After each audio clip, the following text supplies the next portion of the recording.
प्रणाम करै छी सब गोटे के। मीनू मैगजीन में स्वागत है। आई हम अहाँ सबके मधुश्रावणी पंचमी पूजा के 33म दिनक कथा सुनाबऽ जा रहल छी। आई हम 33म दिनक कथा लऽ कऽ हाजिर भेलहुँ हँ। आई जे हम अहाँ सबके कथा सुनायब से पतिव्रता सुकन्या के कथा सुनायब। जे सब कथा सुनि रहल छी अहाँ सबके यदि कथा नीक लागत तऽ अहाँ सब लाइक शेयर सब्सक्राइब करनाइ नहीं बिसरब। लाइक जरूर कऽ देबै। तो चलू आब कथा शुरू करै छी। कथा सुनल जाओ। पतिव्रता सुकन्या के कथा। एकटा राजा छलाह, हुनका संतान नहि छलनि। संतान लेल ओ 4टा विवाह केलनि। सबसँ छोटकी रानीसँ एक कन्या के एकटा बेटी के जन्म भेलनि। ओ परम सुंदरी छलखिन, बहुत सुशील रहथिन।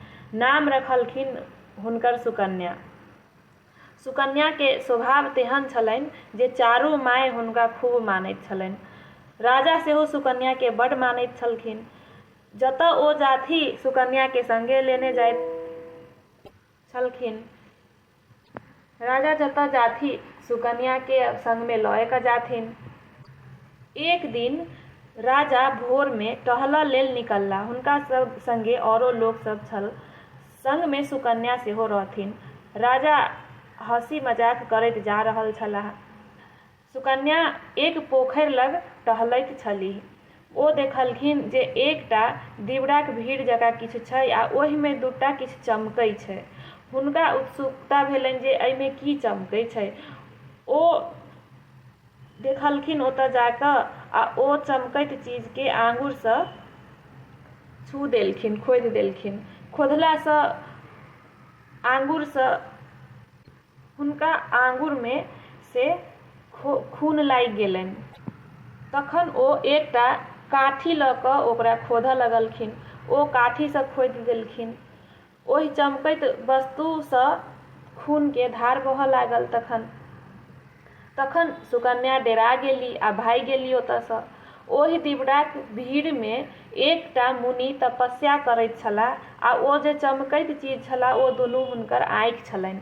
काठी भोंकला सँ हुनकर आँखि फूटि गेलनि आ ओ दर्द सँ चिचिया उठलाह।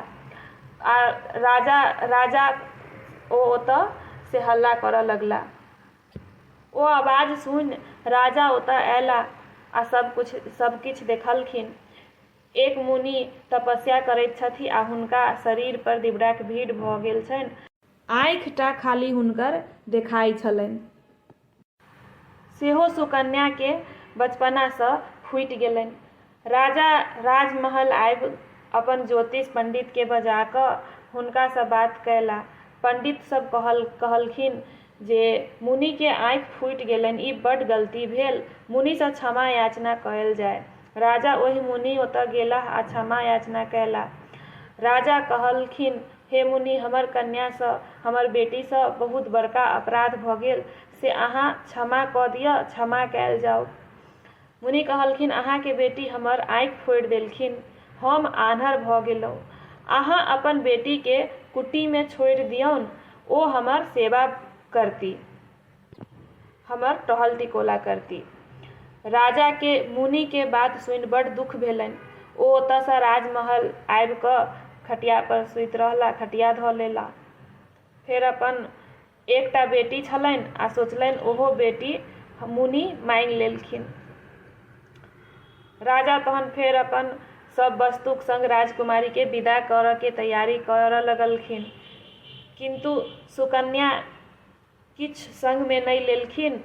ओ नीक वस्तु आ आभूषण सबटा उतारि देलखिन। बनफूल पहिर सब सँ मिल जुलि कऽ मुनि के आश्रम विदा भऽ गेली। ओतऽ जा ओ मुनि के सेवा करऽ लगली। खूब मन लगा कऽ मुनि के सेवा करऽ लगली। सुकन्या प्रतिदिन स्नान करऽ लेल गंगा जी जाथिन। एक दिन रास्ता में हुनका अश्विनी कुमार सँ भेंट भेलनि। अश्विनी कुमार सुकन्या सँ पुछलखिन जे अहाँ राजा के बेटी छी, अहाँ एते सुंदर छी, अहाँ असगर कतऽ जाइ छी। सुकन्या सब बात हुनका कहलखिन। अश्विनी कुमार सुकन्या के सुंदरता के वर्णन कऽ कऽ आ कहलखिन जे अहाँ हमरा सँ विवाह करू। सुकन्या हुनकर वचन सुनि तमसा कऽ कहलखिन, हम सती छी, हम श्राप देब तऽ अहाँ भस्म भऽ जायब। फेर एहन बात हमरा नहीं कहब बियाह करऽ लेल। तहन अश्विनी कुमार हुनका से कहलखिन, यदि अहाँ मुनि के हमरा संगे गंगा स्नान करबियनि तऽ ओ हमरे सन सुंदर भऽ जेता। तऽ दोसर दिन सुकन्या मुनि के संग गंगा स्नान करबा लेल गेली। तीनू गोटे गंगा में डुबकी लगौलनि एके साथे। अश्विनी कुमार आ मुनि एके रंग भऽ गेलाह। ओ मुनि अश्विनी कुमार सन सुंदर भऽ गेला। सुकन्या के दुनू के चिन्ह में आब कठिन भऽ गेलनि। ओ असमंजस में पड़ि गेली। ताबेत में हुनका मोन पड़लनि जे देवता के पिपनी नहीं खसैत छनि। तऽ ओ अपन स्वामी के पहचानि गेलखिन। ओ तुरंत अपन स्वामी मुनि के हाथ पकड़ि लेलनि। अश्विनी कुमार तऽ सोचै छलथि जे ई जँ अपन स्वामी के नहीं चिन्ह पौती तऽ हमरे हाथ कहूँ पकड़ि लेती तऽ हम हिनका से बियाह कऽ लेब। लेकिन हुनकर सोचल बात मने में रहि गेलनि। सुकन्या अपन स्वामी के मुनि के चिन्ह गेली। अश्विनी कुमार छल से धोखा से हुनका से विवाह करऽ के सोचलखिन, लेकिन हुनकर मन के बात मने में रहि गेल। सुकन्या प्रसन्न भय अपन देवी देवता सबके प्रणाम कैली। अपन स्वामी के देखि प्रसन्न भेली। ओ मुनि के संग आब सुख से आ खुशी से रहऽ लगली। किछ दिन बितला पर सुकन्या के माय के सुकन्या के मोन पड़लनि जे सुकन्या असगर बन गेली आ वन में बाघ सिंह कतेक तरहक जानवर सब रहैत छै। एहि सँ हुनका मन में कतेक तरहक शंका होबऽ लगलनि। आ ओ वन में असगर ओहि मुनि संगे केना हेती, केना ओ तपस्वी संगे रहैत हेती। ओ राजा के कहलखिन। फेर एक दिन राजा रानी सुकन्या के खोज खबर लेबऽ लेल वन गेली। ओ सब वन गेलाह। ओ देखलखिन जे राजकुमारी सुकन्या बड़ सुंदर पुरुष संगे रहैत छथि। हुनका सबके मन में भेलनि जे आब ई ओहि बुढ़बा तपस्वी मुनि के छोड़ि आ एकरा संगे रहै छथिन, एकरा से बियाह कऽ लेलखिन। सुकन्या अपन माय बाप के देखलखिन तऽ हुनका सबके सत्कार करबा के लेल आगू बढ़ली। तऽ माय कहलखिन, हम अहाँ के ओतऽ नहीं जायब, अहाँ हमरा सबके नाम हँसा देलौ। सुकन्या कहलखिन, ई सब अहीं के आशीर्वाद सँ भेल। अहाँ सब जखन सब बात सुनब तखन विश्वास करब। जखन ओ अपन जमाय सब बात सुनलखिन तखन विश्वास भेलनि जे सुकन्या निर्दोष छथिन। हिनका पर बेकार कोनो तरह के शंका कैलहुँ। राजा रानी प्रसन्न भय अपन घर अयला।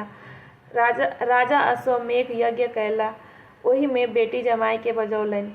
देवता सब के सेहो निमंत्रण देलखिन। देवता सब एक पाँति में भोजन करऽ बैसला।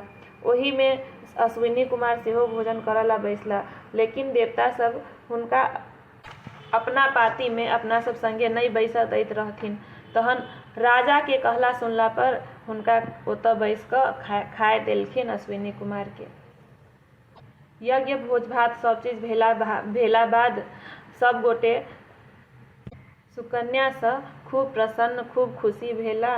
आ सुकन्या के से राजा रानी अपन बेटी जमाय के खूब खुशी खुशी आशीर्वाद दऽ कऽ विदा कऽ देलखिन।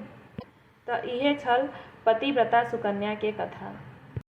एहि के साथ साथ आइ 33म दिनक कथा सेहो समाप्त भेल। काल्हि हम पुनः 34म दिनक कथा लऽ कऽ हाजिर हैब। एहिसँ आगू के कथा सुनायब। आशा करै छी अहाँ सबके हमर कथा नीक लागल हैत। आब आइ हम विदा लऽ रहल छी। काल्हि हम पुनः एहिसँ आगू के कथा लऽ कऽ हाजिर हैब। धन्यवाद।